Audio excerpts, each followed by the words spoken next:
இன்னைக்கு என்ன ரெசிபி பாத்தீங்கன்னா பருப்பு பாயசம் தாங்க செய்ய போறோம். இது வந்து செவ்வாய்க்கிழமை 5வது வாரம் ஃபாஸ்டிங் இருந்து விரதம் முடிச்சதுனால பருப்பு பாயசம் வந்து கோவில்ல வந்து பிரசாதமா கொடுக்கலாம் அப்படின்னு சொல்லிட்டு செஞ்சுட்டு இருந்தேன்.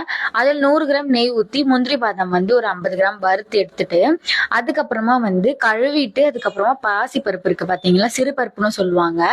அதை வந்து நெய்லயே வந்து கொஞ்ச நேரம் ரோஸ்ட் பண்ணுங்க.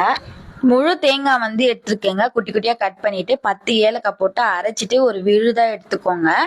சிறுபருப்பு பாத்தீங்கன்னா நான் 1 கிலோ வந்து எடுத்திருந்தேன். அது 2 விசில் விட்டுருந்தேங்க. நான் தண்ணி ஊத்துறது இறுகி வந்துருச்சு. 1 கிலோ வந்து பருப்புக்கு 1 கிலோ வெல்லங்க, பாகு வெல்லம் நாட்டு சக்கரை எல்லாம் இருந்தது, கலந்து போட்டிருக்கேன் கம்மியா இருந்ததுனால. அதுக்கப்புறம் பாத்தீங்கன்னா இன்னொரு பாத்திரம் வச்சுட்டு தண்ணி வந்து ஒரு சொம்பு ஊத்திட்டு லைலான் ஜவ்வரிசி சொல்லுவாங்க, குட்டி குட்டியா இருக்கும். பெருசு போட்டோம்னா ரொம்ப தண்ணி நிறைய சேர்க்கிற மாதிரி இருக்கும், நிறைய தென்படும்.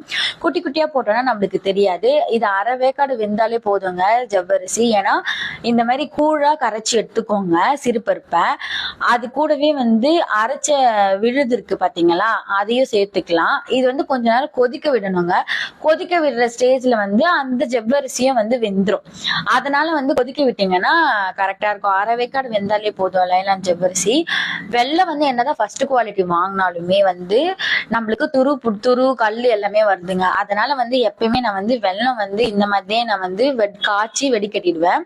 கோயில்ல கொடுக்கறதுனால வந்து எனக்கு அதிகமா வந்தது. ஏன்னா பருப்பு போட்டிருக்கிறதுனால என்னதான் தண்ணியா இருந்தாலுமே ஆறுன பேருக்கு இறுகிடும். அதனாலதாங்க எனக்கு கரெக்டா இருந்துச்சு.